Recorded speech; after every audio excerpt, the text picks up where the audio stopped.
le parece si charlamos de historia? ¿De Neuquén? Sí, claro. Qué bueno. Entonces hablemos de gente ilustre. Sí, pero espere, porque también podríamos hablar de gente no tan ilustre. ¿De los que no están en los libros? Sí, y de los que no pudieron escribirlos. ¿De toda la gente que vino a poblar Neuquén? Sí, y de quienes ya estaban. Oiga, tenemos que volver al año 1916 y evitar la fuga de presos y la tragedia de Zainuco. Espere, porque entonces no podríamos hablar más de ese tema. Tiene razón. ¿Cuándo es el programa? Todos los sábados de 13 a 14 horas. Espere, nos olvidamos decir el nombre del programa. Esa es otra historia. Por AM Cumbre 1400, tu radio, tu voz. Muy buenas tardes, amigo Rodrigo. Muy buenas tardes a toda la audiencia de este nuestro último programa del año. Entró adelantado. No. ¿Ah, sí? Yo vi el aire on air. Ah, perfecto. Y entré como... Como caballo Sí. desbocado. Ah, sí, porque yo estoy muy atento. Yo soy un hombre de radio. ¿Qué significa para usted ser hombre de radio? ¿Escucha la espica cuando va a haber un partido? No, pero supe escucharle. Modar en la noche, música con Thompson y Williams, cuando era muy niño, era muy precoz y con la espica al costadito de la oreja. Pero, disculpe, cuando estaba en esos programas usted no era ningún niño, usted ya... Era un niño. Estamos hablando de la década del 60, mi querido amigo Rodrigo. No sé si usted andaba ya por este planeta en la década del 60. No existía y tampoco estaba en proyecto. Ah, mire usted. ¿De qué década es usted? Yo ya se lo dije, yo nací en el 71. Yo no. Eso es lo que me pasa. Eso queda claro. Yo nací unos cuantos años antes. Vamos a continuar como hacemos todos los sábados, estimado Jorge. Vamos a hablar de historia de Neuquén. Bueno, este es el programa último del año. Nuestra sexta temporada. Ha pasado bastante agua bajo el puente. Hemos podido estar primero en nuestros inicios en una radio que nos dio la oportunidad, una modesta radio que nos dio la oportunidad de arrancar, hacer nuestros primeros pasos. ¿Usted se acuerda lo que tartamudeábamos en esos momentos? Yo siempre fui un hombre de radio, como dije en un principio. No puedo atacarlo por ese lado porque usted tiene una soberbia... A prueba de balas, a prueba de realidades. Usted nació sabiendo, yo no. Tuvimos que sortear muchas dificultades, especialmente al principio, que no sabíamos absolutamente nada. No de hablar en radio al aire, sino que tampoco producir un programa. Y como le decía, hemos de a poquito ido aprendiendo, hemos ido haciendo que gente nos escuche, que gente que nos siga, no solo por la radio, sino también por las redes sociales. Tenemos oyentes a través del canal de YouTube, donde subimos este programa, donde subimos los audios. Iba a hacer una reflexión, pero ¿sabe qué? No se me ocurre nada en este momento porque estoy impresionado porque jamás hubiera imaginado que íbamos a estar 6 años haciendo este programa. No sé cuánto más, el año que viene continuamos, pero no sé cuánto más, sinceramente, porque nada es eterno. Lo único eterno es usted, que no sé cómo hace para todavía mantenerme aún tan joven, activo y coso. El programa pasado hicimos una especie de introducción a lo que va a ser este programa. Tuvo tema propio, fue sobre el conflicto docente del año 2006, sobre el episodio de los cascos amarillos, que en realidad, en cierta forma, fue un antecedente de lo que sucedió un año después, en el año 2007, que va a ser el tema del programa este. También mencionamos de que, a riesgo incluso a veces de ser confrontados, vamos a hablar de temas no tan lejanos. No es que siempre vamos a hablar de cosas que sucedieron hace 200 años o hace 100 años. Y también porque consideramos que cuando uno hace un programa de estas características, no puede estar siempre contando las cosas que les gustan a todos o las cosas que no hacen que uno se comprometa en nada. O como dijimos alguna vez, esos programas donde nunca se queda mal con nadie. Siempre con alguien, en algún momento, uno va a tener que quedar, porque si no, lo que está haciendo es algo tan neutro que no tiene necesidad incluso de permanecer por mucho tiempo.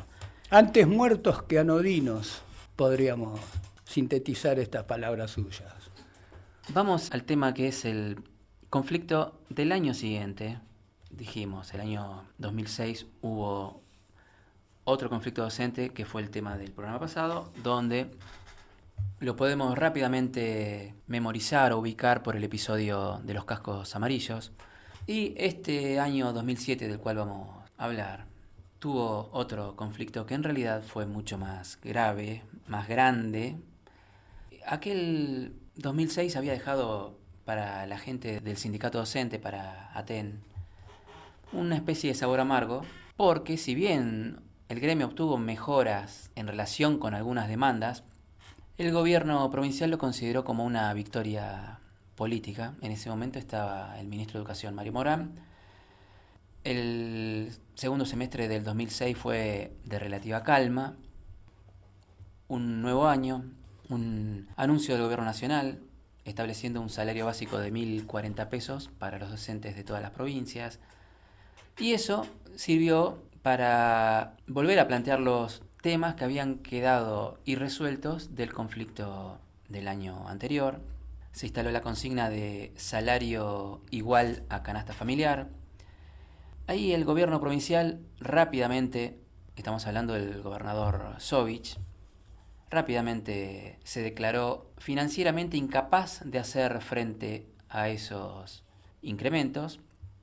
Por otro lado, el gobierno nacional señaló que el auxilio presupuestario para afrontar ese aumento salarial básico que había establecido iba a ser solamente para las provincias pobres, y Neuquén no estaba en ese listado de provincias. A pesar de que lo intentó.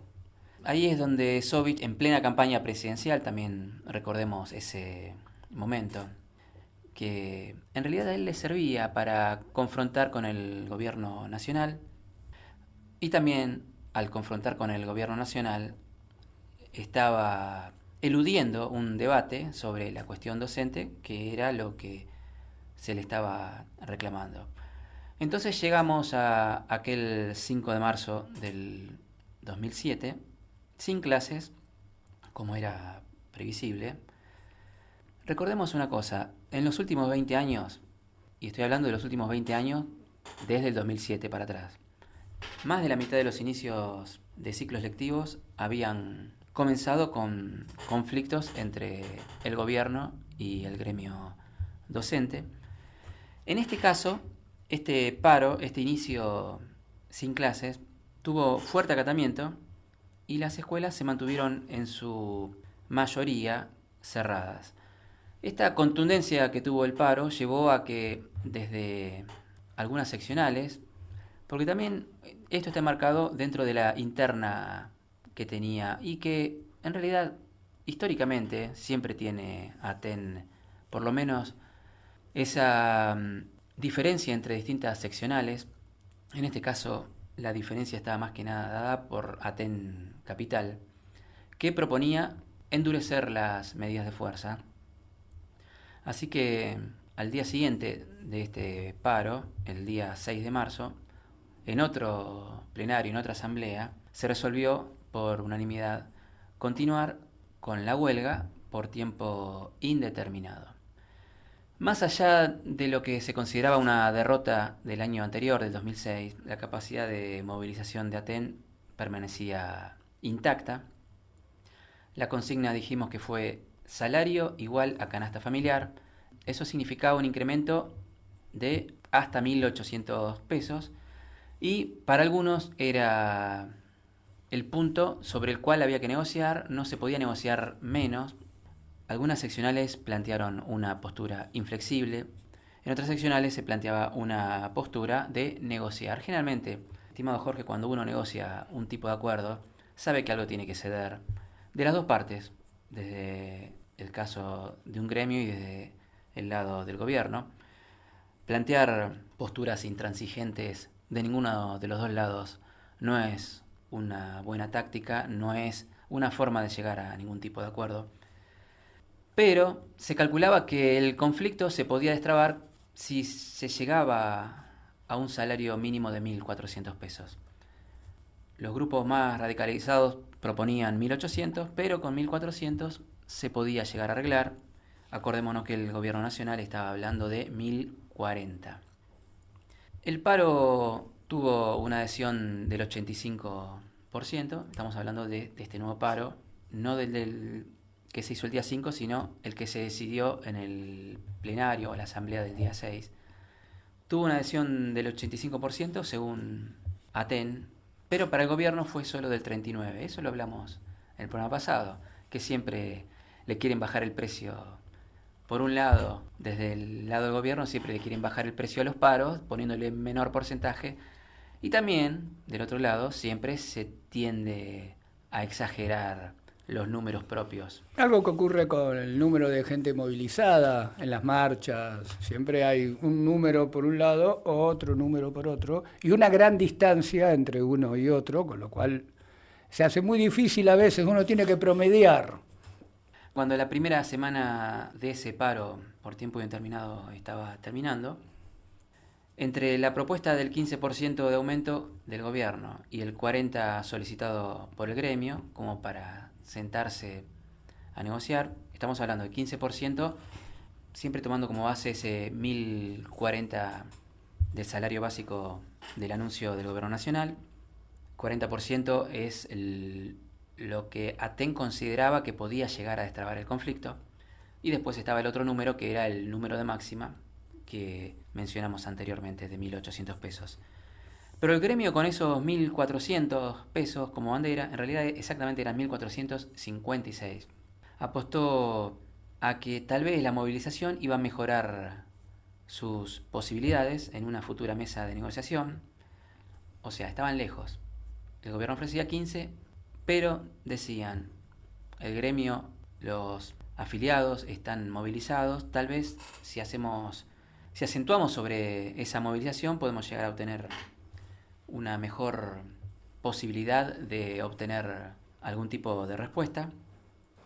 Entonces empieza a aparecer como recurso la lucha en la calle, que era para fortalecer esa primera semana. Era una forma donde la conducción provincial de Aten podía llegar a golpear al gobierno, por supuesto, hasta que las fuerzas de la dinámica de la misma movilización, del mismo paro, lo permitiera. Usted sabe que eso no tiene siempre la misma medida, que depende muchas veces de... Sí, de cómo vaya procesándose esas medidas de fuerza, la relación, cómo se tensa y afloja las relaciones con el gobierno. No hay que olvidarse que el gremio docente venía con algo así como 17 años con sus salarios congelados, y todas las mejoras que se le daban a los ingresos eran por fuera del salario. O sea que era enorme el listado de ítems que tenía un recibo salarial. Y por otro lado, que ya se habían realizado más de 60, cerca de 70 pedidos de audiencia desde el año anterior y desde años anteriores, y el gobierno nunca se había sentado a negociar o a tener una mesa salarial con el gremio. Si lo miramos desde el punto de vista gremial, era muy probable que si no hacían algo más, de a poco se iba a ir diluyendo. La misma dinámica de los paros, generalmente no se pueden sostener los paros por tiempo indeterminado, generalmente tienen un momento cumbre donde es el momento de negociar, donde la parte oponente está más debilitada y es el momento en el cual se pueden obtener resultados. También está en la inteligencia del gremio saber identificar ese momento para actuar y no quedarse, como ha pasado en muchas ocasiones, por no distinguir, por no aprovechar el momento justo, terminar quedándose sin nada. Estaba el gremio, mirándolo desde el punto de vista de ese lado, en una disyuntiva, porque si seguía adelante con medidas de poco peso, como sucedió en años anteriores, iba seguramente a perder la negociación. Tampoco podía emprender ningún acuerdo que implicara retirarse de la movilización, porque había una interna dentro del gremio y podía llegar a provocar una fractura hacia adentro de la organización sindical. A esa dureza en las medidas de fuerza, el gobierno, ¿qué opuso? Una muy poca predisposición para dialogar. estaba germinando una situación que iba a llevar a una tormenta perfecta. O sea, de la tormenta inicial que implica un paro, estaban escalando hacia una situación que derivó en los hechos que nosotros estamos narrando, que hoy vamos a contar o que vamos a tratar de relatar. Aviso que hoy tenemos un poquito más de tiempo. Es nuestro último programa, así que como el programa siguiente hoy no se emite, nos han permitido extendernos. Entonces vamos a dar más detalles que los que hubiéramos dado en el caso de que solo tuviéramos que estar en el tiempo que nos dan habitualmente. Agradecimiento a las autoridades de esta radio. De ahí la importancia también para el gremio, al menos, de eliminar toda referencia política, porque eso lo podía llegar a perjudicar, porque el gobierno esperaba eso. El gobierno cómo trataba de despolitizar esta huelga, este paro. Una de las medidas, por ejemplo, fue nombrar al ministro de Hacienda, o sea, nada que ver con educación, para que encauzara el reclamo, para que llevara adelante las negociaciones. El gobierno podía estirar, según comentan los diarios de la época, hasta 1.100 pesos la oferta que podían llegar a hacer. Solo se estiraban 60 pesos, de los 1.040 estaban dispuestos a llegar hasta los 1.100 y anunciaba que cualquier incremento por encima de este techo ponía en riesgo las arcas provinciales. El mismo Sovich, en declaraciones a algunos medios, decía que la suma que pedía TEM significaba incrementar la masa salarial de educación de 605 millones a 2.052 millones. Crudamente, mirando los números, lo ponía de una manera Catastrófica para las arcas provinciales, según esa mirada, ¿no? Según ese relato. Después, cuando finalizó todo el conflicto, vemos que esta visión tal vez estaba un poco exagerada. Él afirmaba, estamos hablando de Sovich, que iba a privilegiar el diálogo, pero que nunca abandonaría el equilibrio fiscal. Estas son declaraciones que hizo a algunos medios. Y la estrategia del gobierno, más allá de negociar a través de Economía, del ministro de Hacienda, no pasaba más de eso y se llamaron a silencio esperando que el paro, la movilización, se diluya, se vaya diluyendo. Ese silencio de radio que proponía el gobierno rotó al comenzar la tercera semana de protesta, cuando los docentes dieron una demostración de fuerza bastante contundente. En realidad hubo algunas marchas por el interior provincial. Hubo una en particular donde una columna docente muy numerosa que empezó su marcha en Plotier se empezó a acercar a la capital provincial, o sea, hacia acá, la ciudad de Neuquén. Y en el camino fue sumando gente, sumando docentes que se iban agregando desde el punto aproximado que les quedaba más cerca. También hubo gente que se acercó a apoyar, también gente de otros gremios. Fue sumando gente y sobre el mediodía llegó al centro neuquino, como dijimos, con las columnas también de otros gremios que adherían, como por ejemplo algunos que eran integrantes de la CTA. Esa fue una movilización bastante... Se la había considerado en su momento lo más importante del año. Eso provocó que ATEN redoblara un poco la apuesta, empezara a hacer evaluaciones. Esos primeros 15 días de huelga habían sido bastante alentadores. Desde algunos gremios había logrado apoyos, especialmente de algunos sindicatos de la CGT que generalmente no apoyaban a gremios que no pertenecieran a esa facción, a esa corriente gremial. Uno podía esperar que desde la CTA sí, por supuesto, pero desde la CGT empezaron a recibir algunos apoyos. Encabezados por el gremio de docentes privados. Por ejemplo, SADOP. Ahí a 7 días de la Semana Santa de ese 2007, nuevamente las asambleas resolvieron iniciar un plan de lucha. En realidad, iniciar no es la palabra correcta, continuar, más allá de que a veces los planes de lucha tenían que ser ratificados y cuando se ratificaban en los medios decían que iniciaban una nueva etapa, un nuevo reclamo. El secretario general de ATEM provincial, Marcelo Gagliardo, en su discurso de cierre de esa marcha que acabamos de mencionar, como que adelantó las intenciones, es como que mostró algunas cartas, porque dijo que no iba a haber turismo ni Semana Santa si el gobierno no se sentaba a hacer una propuesta concreta. Vamos a saltar unos días, vamos a saltar hasta el jueves 21 de marzo, cuando ya la tercera semana de huelga estaba terminando, porque ahí el gobierno envía por escrito una propuesta que mucho no modificaba las propuestas anteriores, fijaba un salario mínimo de 1.140, pero incorporaba gradualmente a los 400 auxiliares de servicios que estaban contratados y que estaban a la espera de ser efectivizados. También había un pedido al instituto, me refiero al Instituto de Seguridad Social, al ISSN, para que los jubilados percibieran ese 85% móvil, que era un reclamo larga data. En el fondo, el gobierno sabía que ese ofrecimiento iba a ser rechazado. Era más que nada para decir, miren, preparamos una propuesta. Usted vio cuando se sientan a negociar que dicen, bueno, vamos a preparar una propuesta. Muchas veces es para ganar tiempo. Preparan una propuesta, tardan y después presentan una propuesta, especialmente En la que le corrieron una coma a la propuesta anterior muchas veces. le sumaron 2 sándwiches y una Coca-Cola, Claro. como decíamos cuando hacíamos los partidos de fútbol. Y en realidad es la misma propuesta con un poco de maquillaje.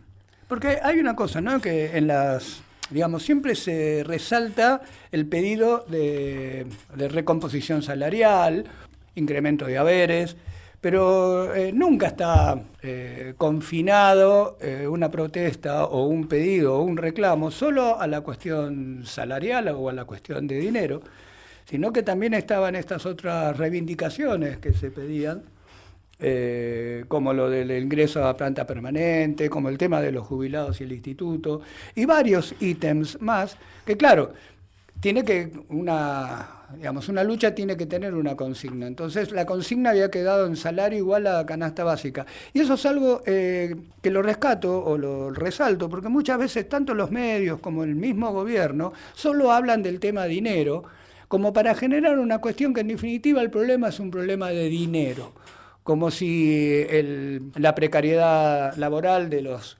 auxiliares de servicio fuera una cuestión menor, como si el tema de los jubilados fuera una cuestión menor. Es parte del juego, por otro lado, y que bueno, que todo eso también fue haciendo que el ambiente se caldeara. Ahí el gremio recibe la propuesta, el gobierno provincial sabía que en realidad no estaba atacando a fondo el reclamo, sino que estaba haciendo una propuesta más que nada formal para decir, miren, acá está, muchachos, la propuesta. Obviamente, esa presunción que tenía el gobierno de que no lo iban a aceptar fue confirmada casi inmediatamente, porque 24 horas después hubo una asamblea donde se rechazó el, entre comillas, ofrecimiento. El piso salarial estaba muy lejos de los 1.400 pesos que podían llegar a destrabar el conflicto. Entre los profesores, por ejemplo, de nivel medio y los que tenían cargos de dirección, el panorama no era muy bueno tampoco, porque, por ejemplo, los profesores iban a terminar cobrando lo mismo que un maestro de grado. Usted sabe que hay distintas escalas. Y los directivos, o los que tenían cargos directivos, no iban a recibir un aumento acorde a la responsabilidad que tenían. En algunos casos dicen que convenía, por ejemplo, más hacer un doble turno sin ocupar cargo que ocupar un cargo de dirección. Secretario, vicedirector, vicedirectora. Entonces llegamos a una cuarta semana del conflicto docente del año 2007, donde se dio inicio a una nueva etapa. Las medidas que antes, entre comillas, podríamos decir simbólicas, porque un paro por tiempo indeterminado no es simbólico, pero empezaron a buscar formas de endurecer, porque, claro, la misma dinámica del paro lleva a que si uno no obtiene resultados, tiene que prever que en algún momento el movimiento va a ir hacia la baja, va a ir hacia el desánimo. Había que dar muestras concretas de que no se estaba hablando en chiste, sino que iba en serio. Digo yo, poniéndome en el lugar de la dirigencia de Aten, más allá de que había distintas posturas, habían los que tenían posturas más radicalizadas y habían los que estaban dispuestos a negociar y estaban dispuestos también, a lo mejor dentro de esa negociación, a ceder algo para obtener un beneficio que de otra manera no tendrían, porque el gobierno estaba inflexible también en sus propuestas. Es que también a 4 semanas de conflicto también se tensaba la relación con la comunidad. Eso también hay que decirlo. Por eso también, entre otras cosas, se habían implementado una nueva modalidad, que era la del permiquete, que era hacer cortes parciales, cortes de una mano, porque se estaba... También desde los medios se motorizaba mucho el daño, un poco que hoy que se está... No había un protocolo del tipo que hoy tenemos, pero de alguna manera también lo había. Y se buscaba eso, ¿no? Que el derecho de uno no podía perjudicar al derecho de otro. Y en esas zonas grises, la relación con la comunidad se iba tensando. Y aparte, 4 semanas con los chicos sin clases en la mayoría de los establecimientos.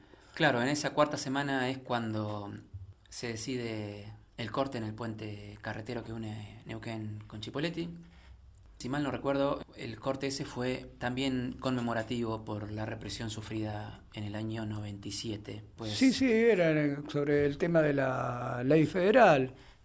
Los docentes se movilizaron, bloquearon el tránsito entre la capital Neuquén y Chipoleti. Como dice usted, también esa modalidad del permiquete, que permitía pasar cada cierto tiempo a los automovilistas, haciéndoles conocer el reclamo con panfletos, con volantes. Pero si algo había caracterizado a esa guerra, vamos a ponerle ese nombre, aunque no sé si es correcto, estoy llevando la imagen de un reclamo salarial a una imagen violenta, pero es la primera que se me ocurrió en este momento. Si algo había caracterizado fue el que había solamente 2 contendientes, Aten y el gobierno. Esta nueva etapa empezaba a abrir nuevos frentes y empezaba a aumentar el desgaste, por un lado, del gremio, que ya llevaba un mes de huelga. Empezaron los anuncios de cortes totales en Zapala, en Las Lajas, primero, que eran lugares estratégicos para el turismo provincial. Pero también eso provocaba que el gremio empezara a dispersar sus fuerzas. El núcleo del conflicto, el lugar donde se resolvía el conflicto, estaba en el lugar de mayor población, que era Neuquén y toda la zona de influencia.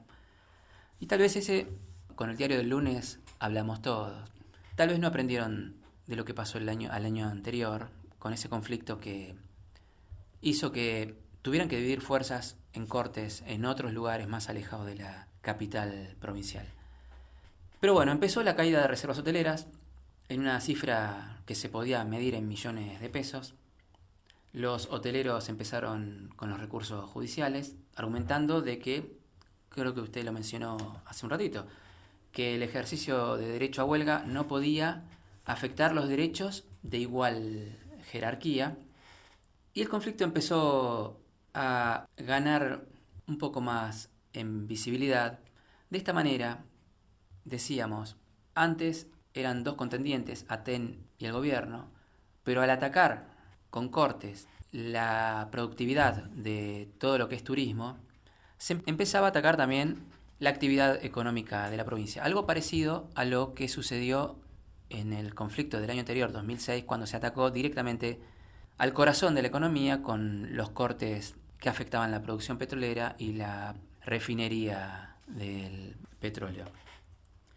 Si bien las primeras 3 semanas presentaron un saldo favorable a Aten en cuanto a que habían logrado sostener un paro y el gobierno todavía no había podido verse en la posibilidad de avanzar viendo disminuido o viendo debilitado esa huelga, pero es como que faltaba todavía.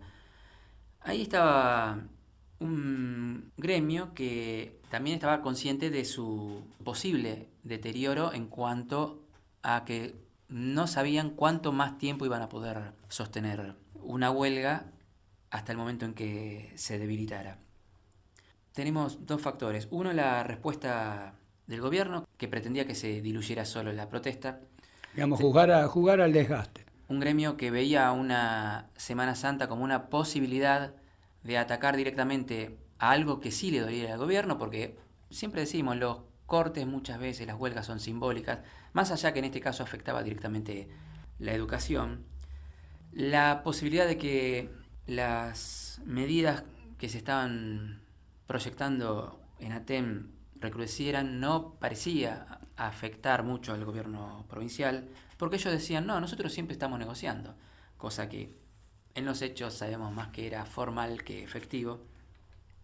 Y ahí es cuando ATEM busca medidas, empieza a planificar posibles medidas para las semanas que estaban siguiendo, y el gobierno quiere darle un golpe mortal a la huelga solicitando una conciliación obligatoria que pretendía canalizar la protesta hacia el terreno administrativo y que ponía a ATEM en una situación bastante incómoda.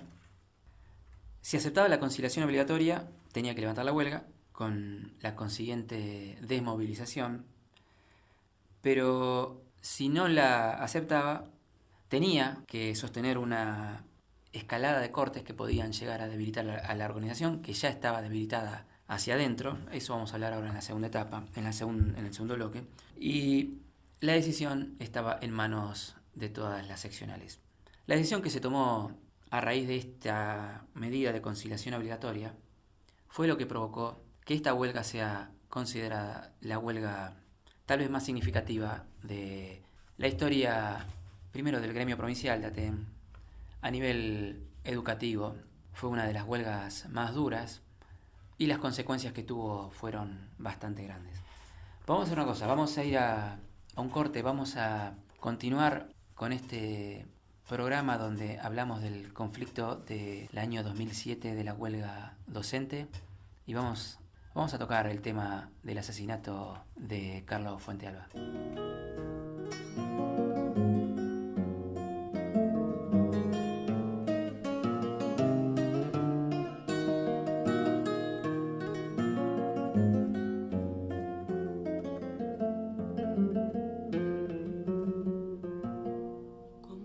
Encendido, ardiendo adentro mi sangre, tu sombra viene conmigo y no la puedo arrancar.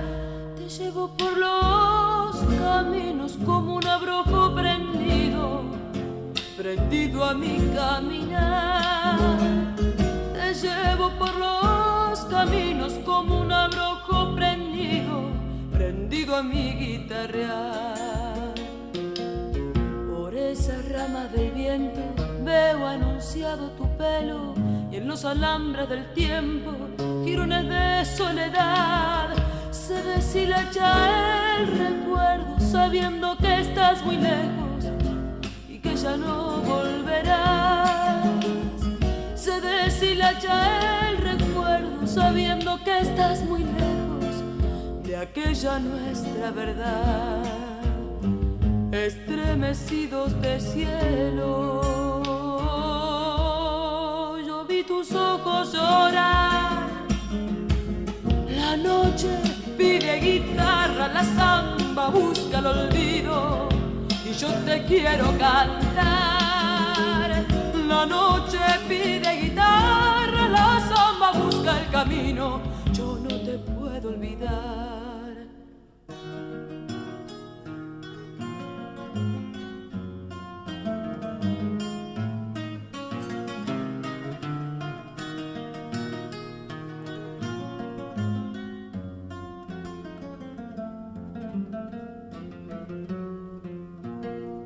Sutil alfarero, te fui tallando mis sueños a golpe de greda y fuego, a fuerza de tanto amar.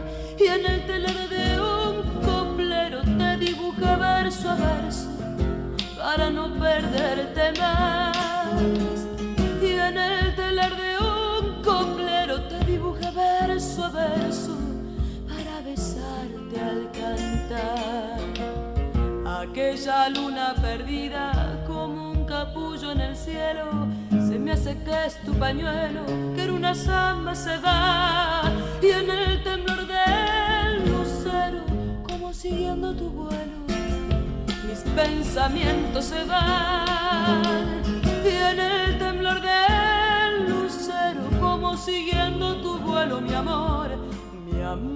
me sale a buscar, estremecidos de cielo.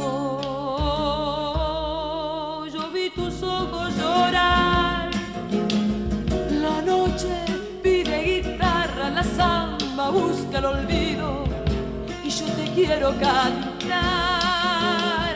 La noche pide guitarra, la samba busca el camino, yo no te puedo olvidar.